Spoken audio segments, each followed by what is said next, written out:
अस्सलाम वालेकुम, मेरा नाम बिलाल असफ़र है और मैं जियोटेक में जो है वो सेकंड सेमेस्टर में पढ़ रहा हूँ कंप्यूटर साइंस के अंदर। मेरा नाम मोहम्मद इब्राहिम है और मैं गज़ाली यूनिवर्सिटी में बीएस कंप्यूटर साइंस में सेकंड सेमेस्टर का स्टूडेंट हूँ। मेरा नाम मुतबा सुमार है। मैं जियो टेक के अंदर सेकंड सेमेस्टर में सीएस का स्टूडेंट। मेरा नाम मोहम्मद यूसुफ है और मैं जीयू टेक में सेकंड सेमेस्टर में पढ़ता हूँ। मेरा नाम एहसन है and I am currently studying at GU Tech and I am enrolled in second semester of computer science. अच्छा, हमने जो है वो फर्स्ट सेमेस्टर में डिज़ाइन थिंकिंग पढ़ी थी, हमारे डॉक्टर रऊफ़ ने पढ़ाई थी हमें। और ये एक ऐसा कोर्स है जो कि स्टैनफोर्ड यूनिवर्सिटी ने इसको स्टार्ट किया था इसको, और वहाँ पे फ़र्स्ट टाइम पढ़ाया गया था। और इसका ताल्लुक जो है इनोवेशन से।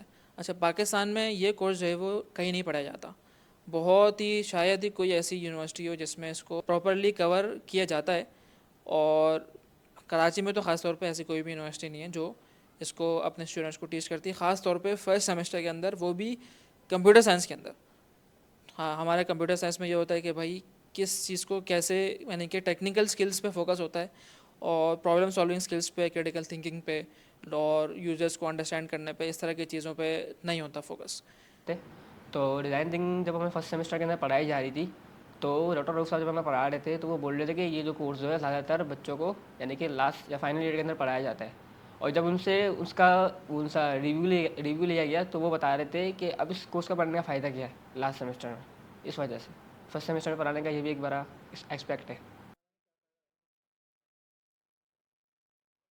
तो डिज़ाइन थिंकिंग एक प्रोसेस है, एक जो है वो एक तरीका है सोचने का कि किस तरीके से किसी भी प्रॉब्लम से लेकर आप उसके सॉल्यूशन तक जा सकें। अब टिपिकली होता क्या है कि आप जब भी कभी किसी प्रॉब्लम के बारे में सोचते हैं, आप कोई प्रॉब्लम इनकाउंटर करते हैं, तो नेचुरली आपके जहन में कुछ सॉल्यूशंस आते हैं, कुछ आइडियाज़ आते हैं। तो लोग जो है वो उन आइडियाज़ को एज इट इज़ उठा लेते हैं और उनको वो मार्केट में वैलिडेट नहीं करते। वो लोगों से पूछते नहीं हैं कि जो प्रॉब्लम उनके जहन में आई वो लोग एज ए जनरल कैसे एक्सपीरियंस करते हैं। और जो है वो डिफरेंट टाइप्स ऑफ लोग, डिफरेंट बैकग्राउंड से, डिफरेंट सेगमेंट से, डिफरेंट इनकम ग्रुप से, डिफरेंट एथनिक ग्रुप से और डिफरेंट जोग्राफिकल एरियाज से, डिफरेंट एथनिक कॉम्पोजिशन से, वो लोग उनके उस प्रॉब्लम के बारे में क्या एक्सपीरियंस है। वो डिज़ाइन थिंकिंग के 5 स्टेप्स हैं मेजरली। जो उसमें जो पहले नंबर पे जो पहला स्टेप है वो है एम्पथाइज। उसका एम्पथाइज में ये होता है कि यूज़र को जो है ना अच्छे तरीके से समझना, अपने आप को यूज़र की जगह रख के वो चीज़ एक्सपीरियंस करना। ये नहीं कि खाली जो हमने देख लिया कि उसके हिसाब से पूरा सॉल्यूशन बनाना, ख़ुद उस चीज़ को एक्सपीरियंस करना ताकि अच्छी तरह से पता चल जाए कि एक्चुअल प्रॉब्लम है क्या। और एम्पैथाइज के अंदर एक बात ये थी कि सबसे मेन पॉइंट ये था कि यूज़र को अपने यूज़र्स हमें हमें जो सोचना है, हमें जो थिंकिंग करनी है, एनालिटिकल थिंकिंग करनी है, वो यूज़र्स के पर्सपेक्टिव से करनी है। अगर हम वो अपने पर्सपेक्टिव से करते हैं ना तो वो एम्पैथाइज नहीं रहता। वो ये होता है कि बस हमने सोचा कि यूज़र ने ये किया तो हम इसको इस तरह मान लेते हैं। अगर देखते हैं हमें कोई अगर प्रॉब्लम आ रही है तो हम ये समझते हैं कि सबको यही प्रॉब्लम आ रही होगी। तो डिज़ाइन थिंकिंग का मकसद यही है कि यूज़र को स्टडी करना, उससे पूछना कि क्या उसकी ये प्रॉब्लम है। क्योंकि अगर हम अपनी तरफ से ये अज्यूम कर लेंगे और पूरा पूरा मतलब प्रोडक्ट लॉन्च कर दें या कुछ कर दें, आखिर में हमारे पास एंड यूज़र ही होगा जो उसको यूज़ करे। तो इसीलिए जो है काफ़ी स्टार्टअप्स वगैरह जो है फेल होते हैं। तो एम्पैथाइज का स्टेज यही है कि आप लोगों से इंटरव्यूज़ लेते हैं, आप फोकस ग्रुप्स बनाते हैं, आप लोगों से सर्वेस करते हैं, क्वेश्चनर्स होते हैं, लार्ज स्केल काम होता है। तो उसमें जो है वो आप लोगों से ये सारी चीज़ें पता करते हैं और फिर उसके बाद आप उनके पेन पॉइंट्स को, उनके एक्शंस को, उनके पूरे प्रोसेस के अंदर थॉट्स को, इस पर पूरा कस्टमर जर्नी मैप बनता है कि पूरा स्टार्ट से लेकर एंड तक उन्होंने उस प्रॉब्लम को एक्सपीरियंस किया तो उनके क्या क्या उसके बारे में इंफॉर्मेशन मिल सकती है आपको। और आपने किसी एक पर्टिकुलर ग्रुप पे नहीं करना, आपको मल्टीपल टाइप्स ऑफ लोगों पे करना है अक्रॉस दी बोर्ड, ताकि आपको डाइवर्स रेंज ऑफ एक्सपीरियंसेस के बारे में पता चल जाए। अच्छा, इसके बाद आपने उन सब लोगों का आपने इंफॉर्मेशन गैदर कर ली। अब उसको आपने एक प्रॉब्लम स्टेटमेंट में उसको क्या कहते हैं, कंप्रेस करना है। अब डिफाइन में एक मशहूर कॉल है, if you can write the problem clearly half of your problem is already solved. मतलब डिफ़ाइन का स्टेप ही ये है कि आपने अपनी प्रॉब्लम स्टेटमेंट को समझना है कि आपकी प्रॉब्लम है क्या। पता चले आपने अपनी प्रॉब्लम सही से डिफ़ाइन नहीं किया हुआ, जिस प्रॉब्लम को आप सॉल्व कर रहे हैं वो असल में प्रॉब्लम ही नहीं थी, और आप गलत एक छोटा सा गलत ट्रैक भी पकड़ लो ना और आप, तो आगे जाके बहुत लंबा फासला हो जाता है। तो इस वजह से आपने क्लियरली अपनी प्रॉब्लम को राइट डाउन करना है, आपने समझना है मेरी प्रॉब्लम है क्या। जिस तरह फर्स्ट स्टेप में हम सिर्फ यूज़र में थे ना, तो सेकंड स्टेप में हम प्रॉब्लम पे आते हैं और समझना होता है प्रॉब्लम है क्या, बिल्कुल इन डेप्थ जाके। प्रॉब्लम अगर बिल्कुल ठीक से समझ में आ जाए ना, तो बाकी काम बहुत आसान हो जाता है, जिस तरह मैंने कॉल में बताया आपको।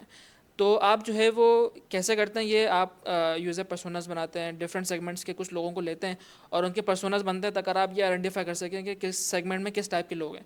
और फिर आप जो है वो ब्रेनस्टॉर्मिंग करके इसमें थोड़ा सा नैरो डाउन करते हैं एक स्पेसिफिक प्रॉब्लम पे, जिस पे आप एक्ट कर सकें, जिस पे आप आइडिएट कर सकें, जिस पे आप कोई सोल्यूशन बनाने का सोच सकें। वेग बात ना हो, स्पेसिफिक हो, बहुत स्पेसिफिक ना हो। तो ये सेकंड स्टेप में होता है। थर्ड स्टेप आपका है आइडिएशन का, और आइडिएशन में आपका काम ये होता है कि आप जो है वो as many ideas as possible generate करें। हमारे यहाँ भी होता है कि कुछ लोगों के जहन में बहुत सारे आइडियाज़ तो होते हैं, लेकिन वो आइडियाज़ वो अपने जहन के अंदर इसको किल कर देते हैं।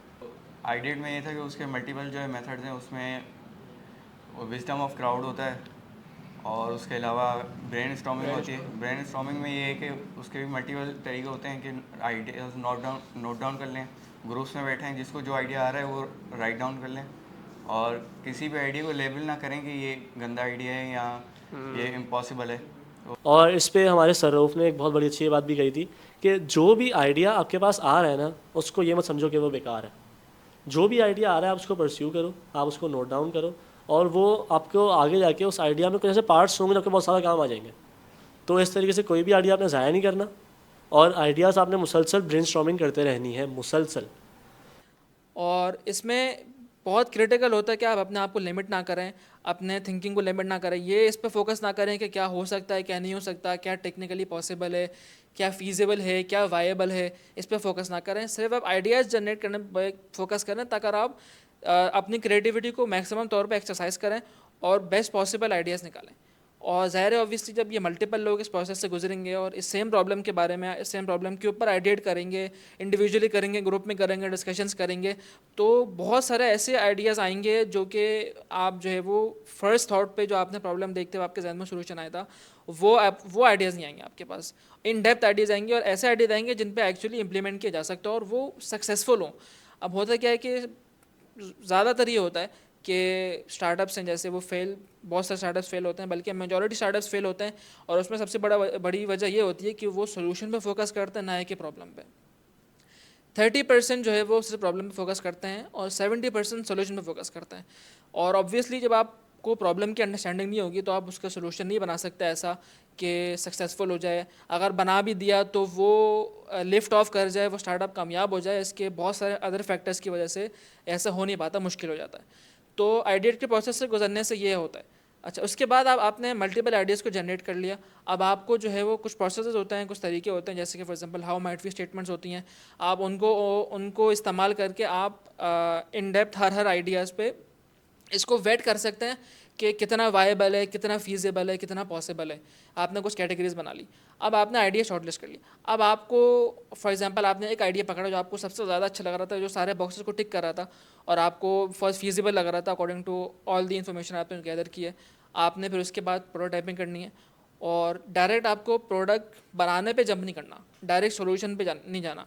आप ब्रेनस्टॉर्मिंग करेंगे, आइडियाज़ गैदर करेंगे, उसमें से आपको जो एक आइडिया आपको लगा यार ये सूटेबल आइडिया है मेरे इस प्रॉब्लम के लिए, सॉल्यूशन ये सूटेबल है मेरे प्रॉब्लम के लिए, तो आपने उस सॉल्यूशन को पकड़ा और फिर आपने एक मिनिमल वायबल प्रोडक्ट बनाया जिसको हम MVP कहते हैं। और ये प्रोटोटाइप की स्टेज पे आ गए हम, फोर्थ स्टेज पे प्रोटोटाइप की स्टेज पे आ गए हम। तो आपने जब MVP बनाया ना, अब MVP में आपको MVP की बेसिक नीड क्या है? MVP की बेसिक नीड है कि आपको ये कोर प्रॉब्लम का सॉल्यूशन प्रेजेंट कर रहे हो जो कि आपकी ऐप को या फिर आपके जो भी इनोवेशन है उसको यूज़फुल बना रहा हो।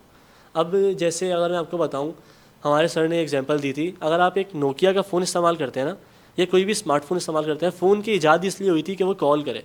अगर आप फ़ोन से ये बेसिक चीज़ हटा दें, कॉल का फीचर हटा दें, तो फ़ोन को क्यों इस्तेमाल करेगा कोई?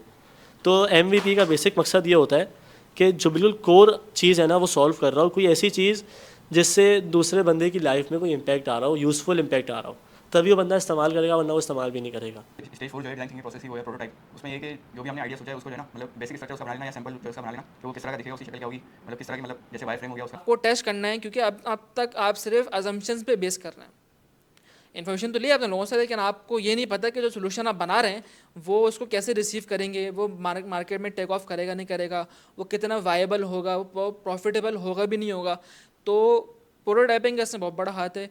रैपिड प्रोटोटाइपिंग एक कॉन्सेप्ट है जिसमें आप कम से कम रिसोर्सेज में, कम से कम टाइम में आप एक ऐसी शक्ल बनाएं उस पोटेंशियल एंड सोल्यूशन की जिसके बेसिस पे आप यूज़र्स को वो आप दिखा सकते हैं, यूज़र्स उसको इस्तेमाल कर सकते हैं और उनको इस्तेमाल करने के बाद उनके आपको फीडबैक मिल जाए।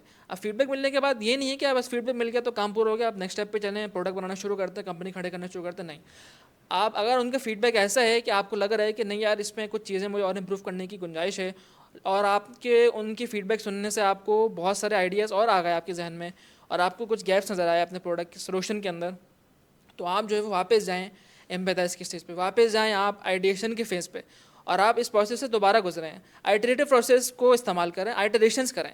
आप ये ना हो कि बस लीनियर अप्रोच हो, सीधा आगे जाके आप स्टार्ट से एंड तक गए, ख़त्म।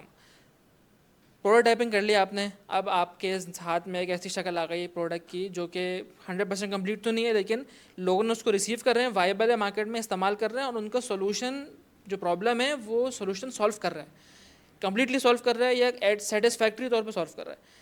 फिर उसके बाद आप फाइनली फिर आप टेस्टिंग पे आते हैं और उसके प्रोडक्ट को आप बनाते हैं, आप उसको 100% कंप्लीट करते हैं। फिर उसके बाद पूरा A/B टेस्टिंग होती है, फीडबैक लूप्स होते हैं, फिर उसको मार्केट में बेटा टेस्टिंग करते हैं, कुछ लोगों को लेके टेस्ट करते हैं, उनका फीडबैक आता है। फिर उसके बाद फिर दोबारा आइटरेटिव प्रोसेस से गुजरते हैं, आप दोबारा प्रोडक्ट पे आ सकते हैं, हो सकता है पीछे आप दोबारा पीछे आ जाएँ थोड़ा सा उस पर।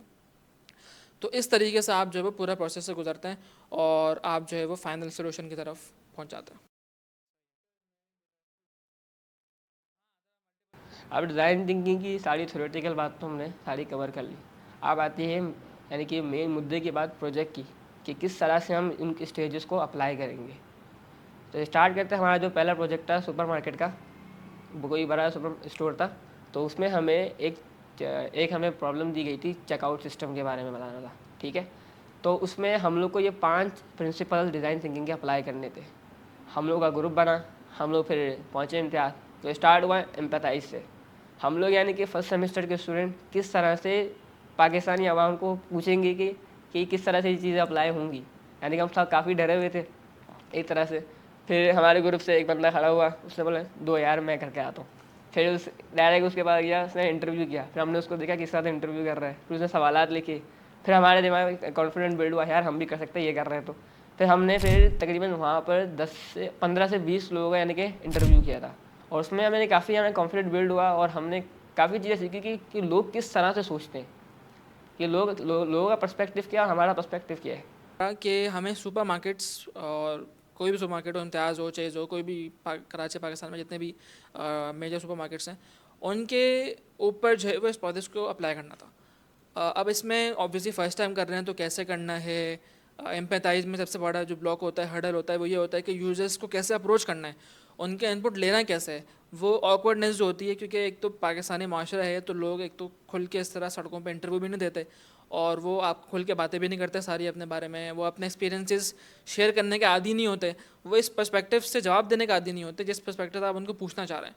तो ऑब्वियसली ये भी होता है, और आप खुद भी इनएक्सपीरियंस्ड होते हैं, आप भी खुद फर्स्ट टाइम कर रहे होते हैं। तो इसमें सबसे ज़्यादा सीखने को ये मिला कि यूज़र्स से जो आप चीज़ें पूछेंगे, जो आप सेटअप करेंगे, किस तरह आप उनको अप्रोच करेंगे, आपकी डिमीनर कैसा होगा, आपका ड्रेसअप कैसा होगा, आप जो है वो सवाल शुरू कैसे करेंगे, सवाल पूछेंगे क्या, और सवाल के बाद फॉलोअप किस तरह करना है। तो बहुत इसमें लर्निंग हुई। शॉर्ट क्वेश्चंस बनाए हमने, थोड़ा सा वार्म अप क्वेश्चंस बनाए, थोड़ा यूज़र कंफर्टेबल हो जाए जवाब देने में। और फिर हमने उनसे वो सवाल पूछे जो ना सिर्फ प्रॉब्लम के बारे में थे बल्कि उनके बारे में थे, ताकि हम यूज़र पर्सोनास बना सकें, ताकि हम कस्टमर जर्नी मैपिंग कर सकें, ताकि हम उनकी सेगमेंटेशन कर सकें basis on the basis of their ethnic group, उनकी on the basis of the income, on the basis of the spending pattern. तो ये सारी चीज़ें बहुत रेलिवेंट थी। तो हमने क्वेश्चन अपने ऐसे डिज़ाइन किया। तो इसमें बहुत लर्निंग हुई कि यूज़र्स को किस तरह अप्रोच करते हैं और किस तरह प्रॉब्लम को मल्टीपल एस्पेक्ट से सोचते हैं और मल्टीपल एस्पेक्ट से उसको अप्रोच करते हैं, और प्रॉब्लम के बारे में ना ये कि आपको मसला क्या है, उस मतलब क्या मसला फेस कर रहे हैं आप, ये सिर्फ नहीं, बल्कि आप उस मसले को क्यों फेस कर रहे हैं, कहाँ फेस कर रहे हैं, किधर फेस कर रहे हैं, किस सिनेरियो में फेस कर रहे हैं, आप फेस करते वक्त क्या सोच रहे होते हैं, ये सब बातें आपको पता चले। एक्टिविटी हमारी ऑन ग्राउंड थी जिसमें हम एक कराची के सुपरमार्केट में गए थे और हमने वहाँ पे यूज़र्स के चेकआउट के प्रॉब्लम आइडेंटिफाई किए थे। अच्छा, वो हमने इस तरह किए थे कि हमने यूज़र से इंटरव्यू किया था और उन्हें ऑब्ज़र्व किया था उस कंडीशन में जहाँ पे वो चेकआउट कर रहे होते हैं, लाइंस पे लगे हुए होते हैं, जा रहे होते हैं। कि हमने इम्तियाज़ पे जाके वहाँ पे जिस तरीके से चेकआउट में टाइम लग रहा है, तो वो टाइम क्यों लग रहा है, हमने यूज़र के प्रॉब्लम को आइडेंटिफाई करके फिर अपना पर्सनलाइज्ड कोई सोल्यूशन लेकर आना था। तो इसके लिए हम इम्तियाज़ गए, जो कि बाकी सारी बातें उन्होंने कर ली। मैं एक ये बात इसमें ऐड करूँगा कि हमने जो इंटरव्यू किया ना अपने पास से, उसमें देखें एक चीज़ होती है इसमें ना बायस्ड होना। डिज़ाइन थिंकिंग में सबसे ख़िलाफ़ इसकी बात है, आपने बायस्ड नहीं होना अपनी थिंकिंग पे। अब हमने जब इंटरव्यू भी किया था ना, तो हमने सेगमेंट्स में किया था, क्योंकि ऑब्वियस सी बात है महीने की शुरू की तारीख़ों में आते हैं वो तबका जो सैलरी बेस्ड तबका है, जिनकी सैलरी महीने की शुरू में आती है तो वो अपने घर का राशन लेने आ जाते हैं सुपरमार्केट्स पे। लेकिन बिजनेसमैन वगैरह उनको पता है शुरू के दिनों में रश ज़्यादा होता है, क्योंकि सारे सैलरी बंदे सैलरी बेस्ड जो आवाम है, जब वो शुरू के दिनों में आएगी तो जाहिर सी बात है रश ज़्यादा होगा उस पर। इस वजह से बिजनेसमैन ज़्यादा, जो बिज़नेस जिनका अपना बिज़नेस है, वो प्रेफर करते हैं कि हम थोड़े आखिरी टाइम में आएँ। इसी तरीके से अब हर सेगमेंट्स में ना, मंथ्स के सेगमेंट्स में first week, second week, third week और फोर्थ वीक रश अलग अलग था। सारे टाइम पे रश एक जैसा नहीं था कि हर टाइम पे सेम बंदों की आवाम है। अब जाहिर सी बात है अगर रश अलग है तो फिर देर भी कम लग रही है, कम ज़्यादा हो रही है, पेन पॉइंट्स अलग है, पेन पॉइंट्स अलग है, बंदों की तकलीफ़ें अलग है। हम लोगों ने मल्टीपल ब्रांचेस में इंटरव्यूज़ किए, ये कोई बड़ी ब्रांच थी, कोई छोटी ब्रांच थी, तो उसके हिसाब से ताकि पता चल जाए कि मतलब जो मेन ब्रांचेस हैं उनमें किस तरह के जो है लोग आते हैं, और जो अंदर मतलब छोटे इलाकों में बनी हुई ब्रांचेस उनमें किस तरह के लोग आते हैं, उनको स्टडी करें, तो ताकि प्रॉब्लम्स जो है मल्टीपल प्रॉब्लम पता चल जाए। और उसके बाद जो है हमने जब इंटरव्यू किया तो काफ़ी लोगों ने मना भी किया कि यहाँ पे कल्चर ऐसा नहीं है, लोग जो है सवाल जवाब करने नहीं देते, और वैसे ही लोग जो है वहाँ पे रश में परेशान होते हैं। अब आइडिएट के ऊपर जब आते हैं ना, तो आइडिएट का हमने स्टेप इस तरह से किया था, लोगों ने आपस में चिट्स बांट ली थी और सब ने अपना अपना सॉल्यूशन एक यानी कि चिट्स के अंदर उसको राइट डाउन कर लिया था। फिर हमने उस आइडिएट के प्रोसेस को यानी कि इस तरह से एक्सपीरियंस किया कि किस बंदे का क्या पर्सपेक्टिव है उस सॉल्यूशन को, इस प्रॉब्लम को देखते हुए, या क्या उसका आइडिया है उसको, उस प्रॉब्लम को देखते हुए। यानी कि हमारे पास डिफरेंट टाइप के आइडियाज़ आए थे जो यानी कि हमने सोचे भी नहीं होंगे, इस तरह के आइडियाज़ हमारे पास निकलते हुए आ रहे थे। मतलब एक तो ये था कि चेकआउट सिस्टम पे जाके बस यार ये क्या चेकआउट सिस्टम में, तो हमसे डायरेक्ट सेल्फ चेकआउट बना देते, उसमें हमारी जान छूट जाएगी। लेकिन जब हमने डिज़ाइन थिंकिंग का प्रोसेस अप्लाई किया और जब आइडिया की तरफ आए तो हमारे इतने मल्टीपल आइडियाज़ आए ना, जिससे हमें लगा कि हम लोग तो काफ़ी कोई अच्छी एक बिग टेक कंपनी खड़ी कर सकते हैं। इस तरह के मुताबिक इस तरह का एक आइडिया आया था। तो ये हमारा बहुत इनक्रेडिबल एक्सपीरियंस रहा ये हमारा, और एक एंगल से बहुत ओवरवेलमिंग भी था, क्योंकि अगर दूसरा स्टेक होल्डर देखा जाए इसका, जब आप प्रॉब्लम आइडेंटिफाई कर लो और उस पर कोई सॉल्यूशन बना लो, तो आप वो यूज़र्स को के पास नहीं लेके जाओगे, पहले तो वैलिडेट करवाओगे यूज़र से कि हाँ ये प्रॉब्लम सॉल्व हो रही है, लेकिन इन दी एंड आप वो सॉल्यूशन सुपरमार्केट के पास लेके जाओगे, which was very overwhelming experience, because एक फर्स्ट सेमेस्टर का बच्चा इतनी बड़ी सुपरमार्केट के लिए एक सॉल्यूशन बना रहा है, तो ये मतलब मेरे लिए तो एक बहुत ओवरवेलमिंग एक्सपीरियंस था। डॉक्टर रऊफ़ एक बात करते हैं कि सेल्फ बिलीफ की, हमारा बचपन से सेल्फ बिलीफ तोड़ा जाता है, तो आई गेस ऐसी चीज़ों से सेल्फ बिलीफ दोबारा कंस्ट्रक्ट किया जा सकता है। इसके अलावा हमने तीसरा काम एक शुरू में किया था, जिस तरीके से अभी अगर आप देखें सुपरमार्केट वाला जो हमारा केस था वो तो एक फ़िज़िकल चीज़ थी, ठीक है, लेकिन अगर आप एक टेक्नोलॉजी बेस्ड, एक डिजिटल बेस्ड चीज़ पर आए, जिस तरीके से दराज एक प्लेटफॉर्म है, ठीक है। अब सर ने हमें बोला आप इसके मुझे पेन पॉइंट्स बताएं कस्टमर जर्नी बना के, तो हमने इसकी पूरी कस्टमर जर्नी तैयार की, कस्टमर किस किस स्टेप से गुजरता है अपनी चीज़ ख़रीदने के लिए, हर स्टेप के हमने पेन पॉइंट्स निकाले मेन, जिसको अगेन करने में काफ़ी मज़ा भी आया, और इसको करने से पता चला कि हर फील्ड की चीज़ या फिर हर टेक्नोलॉजी बेस्ड चीज़ या फिर हर चीज़ किसी ना किसी चीज़ में लैग करती है, स्टिल आप जितना मर्ज़ी इम्प्रूव कर लें। आप दराज एक वेल ओन कंपनी है, लेकिन फिर भी हम 30 बच्चों ने भी इतने पेन पॉइंट्स निकाल लिए थे कि अगर उन पेन पॉइंट्स पे भी काम किया जाए तो काफ़ी इम्प्रूवमेंट आ सकती है। तो इस तरीके से हमने कस्टमर जर्नी भी, हमारी कस्टमर जर्नी यहाँ से काफ़ी बेटर हो गई थी।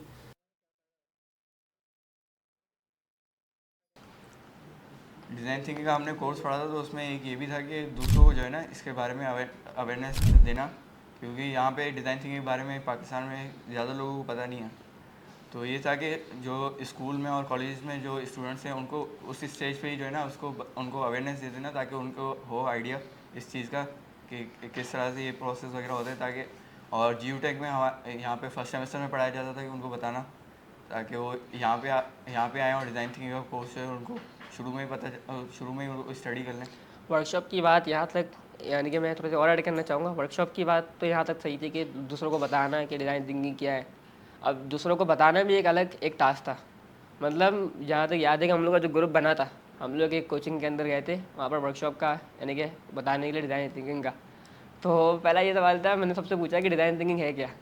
वो समझ रहे हैं कि कोई ग्राफिक डिज़ाइनिंग कोई टर्म होगी, ग्राफिक डिज़ाइनिंग की कोई टर्म होगी, इस तरह से डिज़ाइन थिंकिंग। अब यानी कि उनको समझाना कि डिज़ाइन थिंकिंग है क्या, ये भी एक बड़ा बहुत टेक्निकल टास्क था मेरे लिए। तो जहाँ तक मैंने इंट्रो किया था ना, मुझे ज़्यादा याद आ रहा है।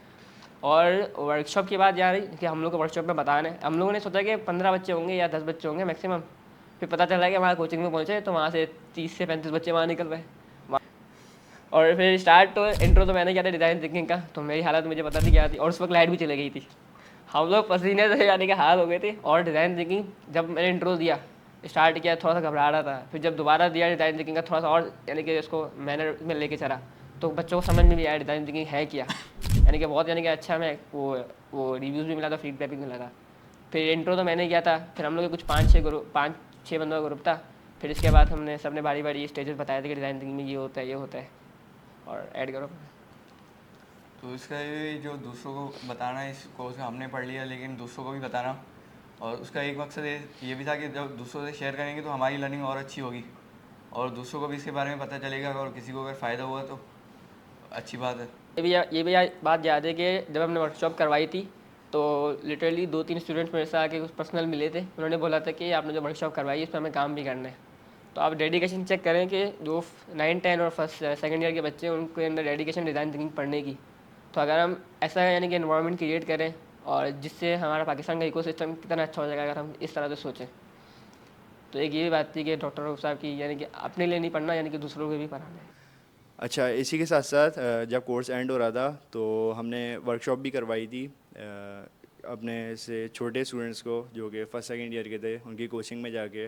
इससे पहले मैं और मेरे साथ 3-4 हम लोग दोस्त थे, उसमें से ज़्यादातर ने किसी को आज तक ऐसे पढ़ाने का सोचा भी नहीं था। मतलब एक तो ये कॉन्फिडेंस बिल्ड हुआ, कम्युनिकेशन स्किल्स अच्छी हुई। इसके साथ साथ एक बहुत ऐसा कॉन्सेप्ट है जिस पे मेरे ख्याल में बात नहीं होती या फिर उसको पुश नहीं किया जाता, वो है बरका का कॉन्सेप्ट, कि आप स्प्रेड करो जो भी आपको आता है for the betterment of country और द बेटरमेंट ऑफ उम्मा।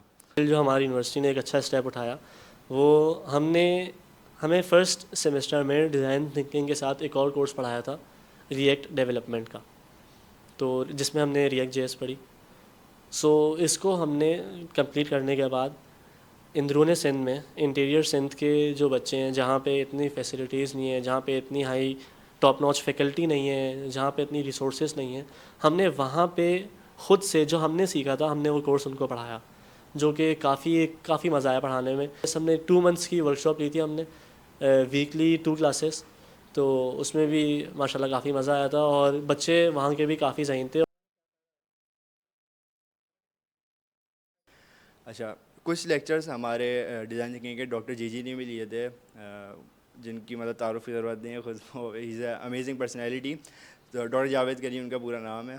तो डॉक्टर जी ने एक दूसरा एंगल दिया था इस कोर्स को, कि सिर्फ ये इनोवेशन के लिए, स्टार्टअप के लिए यूज़ नहीं हो सकता, बल्कि if you are working in a company और आपके पास कोई प्रॉब्लम आती है तो you can solve it through design thinking. For example हमारे साथ एक केस स्टडी शेयर की थी उन्होंने, एक टी कंपनी की, और उसमें उन्होंने बताया था कि मैनेजर कैसे सॉल्व करेगा, नई प्रोडक्ट लॉन्च करनी है, उसमें आप कैसे डिज़ाइन थिंकिंग इम्प्लीमेंट करवा सकते हो।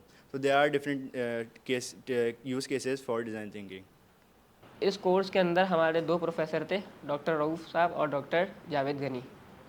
डॉक्टर जावेद गनी का, उन्होंने हमारे अंदर फर्स्ट सेमेस्टर के अंदर आकर उन्होंने एक ऐसा इन्वायरमेंट क्रिएट किया जिसकी वजह से, यानी कि हम लोग, ऐसा लग रहा था कि हम लोग फाइनल ईयर के स्टूडेंट बैठे हुए हैं।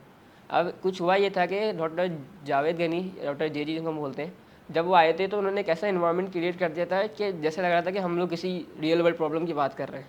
इस तरह से हमारी बात चली थी। तो हम लोगों ने डिफरेंट टाइप के, उन्होंने वही कहते ग्रुप बना लो और प्रॉब्लम लेके आ जाओ। अब उनका ये था कि वो हमें लिटरली, यानी कि वो इतने बड़े आदमी MIT के प्रोफेसर रह चुके हैं, वो हमें अपना यानी कि आधा आधा घंटा दे रहे हैं कि भाई अपनी जो प्रॉब्लम लेके आओ, मुझे डिस्क्राइब करो, मैं आपको उसके बारे में बताऊंगा। डॉक्टर जी इस तरह से हमें बात कर रहे थे। तो हम लोग भी अपनी प्रॉब्लम लेके गए थे। फिर उन्होंने उसको बताया था कि इस प्रॉब्लम पे नहीं, इस वाली प्रॉब्लम पे काम करो तो ज़्यादा आपको यानी कि उसका गैप, मार्केट गैप नज़र आएगा। तो यानी ये बहुत काफ़ी अच्छा एक्सपीरियंस रहा डॉक्टर जावेद गनी के साथ भी। हाँ, उनका डॉक्टर जी का यही था कि अगर कोई उनके पास नहीं जाता तो वो खुद आते थे उनसे पूछने के अपनी जो है बताओ, या उनसे डिस्कस करें, ताकि उसको खुद आइडियाज़ भी बताते थे। और उन्होंने बताया था कि अगर मतलब जो डिज़ाइन थिंकिंग का प्रोसेस जो है अप्लाई करना है, मतलब इसको समझना है अच्छी तरीके से, कोई एक डोमेन चूज़ करो, उसके बाद उसके प्रॉब्लम आइडेंटिफाई करो और उस पर ये प्रोसेस अप्लाई करो। हमारा फाइनल प्रोजेक्ट जो कोर्स का था वो ये था कि आपको कोई ना कोई प्रॉब्लम पे काम करना है और उसके अराउंड प्रोडक्ट बनाना है। तो डॉक्टर जावेद गनी के साथ पहले हमारी सबसे पहली जो सीटिंग हुई उनके साथ, उसमें उन्होंने गाइड किया कि एक डोमेन सेलेक्ट करो जो एक्सेसिबल हो तुम्हारे लिए। तो हमने स्टूडेंट्स की डोमेन सेलेक्ट की और हमने फिर देखा वहाँ पे मल्टीपल प्रॉब्लम्स क्या हैं। उसमें से हमने एक मेजर प्रॉब्लम या एक फैमिली ऑफ प्रॉब्लम उठाई और उस पर फिर हमने पूरे डिज़ाइन थिंकिंग का प्रोसेस लगाया। तो मैंने जिस अपने ग्रुप के साथ प्रॉब्लम पे काम किया था वो स्टूडेंट्स की डोमेन में थी, और वो अब स्किलिंग की प्रॉब्लम थी कि अब स्किल करना है स्टूडेंट्स को और उनको कनेक्ट करना इंडस्ट्री के लोगों के साथ, ताकि उनका जॉब ऑन बोर्डिंग प्रोसेस बहुत आसान हो सके, बजाय इसके कि वो इधर उधर घूमते रहें पूरे टाइम। और लोकली कनेक्ट करना इंडस्ट्री को और स्टूडेंट्स को at a city level. Basically ये नहीं है कि मैं क्या, एक सिटी में एक बच्चा रहता है और वो क्या करे कि दूसरा बहुत दूर कोई उससे दूसरा इंडस्ट्री का बंदा रहता है, इतना बेनिफिट नहीं कर सकता उससे। लेकिन अगर वो अपनी ही सिटी में किसी प्रोफेशनल से कनेक्ट कर ले तो उसको बहुत फ़ायदा हो सकता है। तो इसके अराउंड हमने काम किया। हमने पहले स्टूडेंट से एम्पैथाइज़ किया, चेक किया कि वाकई प्रॉब्लम है भी या नहीं है। We interview different students of universities varying from first semester to 8th semester. तो रिस्पांस बहुत ज़्यादा इस तरफ था कि भाई प्रॉब्लम तो है, अब स्किल नहीं कर पाते, यूनिवर्सिटीज़ में ऐसे कोई कोर्सेज नहीं होते, तो हमें एक्सटर्नली जाना पड़ता है और फिर इंडस्ट्री किसी बंदे से मिल नहीं पाते, बहुत सारे डाउट्स होते हैं वो क्लियर नहीं कर पाते, यूट्यूब पे हमें सब चीज़ें अवेलेबल नहीं मिलती इस तरह से। तो ये प्रॉब्लम तो थी। उसके बाद जब हमें पेन पॉइंट्स मिल गए और हमें वाकई पता चला कि प्रॉब्लम तो है, फिर भी क्लियरली डिफाइंड इट कि भाई स्किल्स की प्रॉब्लम है स्टूडेंट्स को। अच्छा, इसको हम वैलिडेट इस कैसे किया, वो हमने कुछ इंडस्ट्री के लोगों से पूछा कि भाई आप जब स्टूडेंट्स को हायर कर रहे होते हैं तो आपको क्या क्या मसले आते हैं।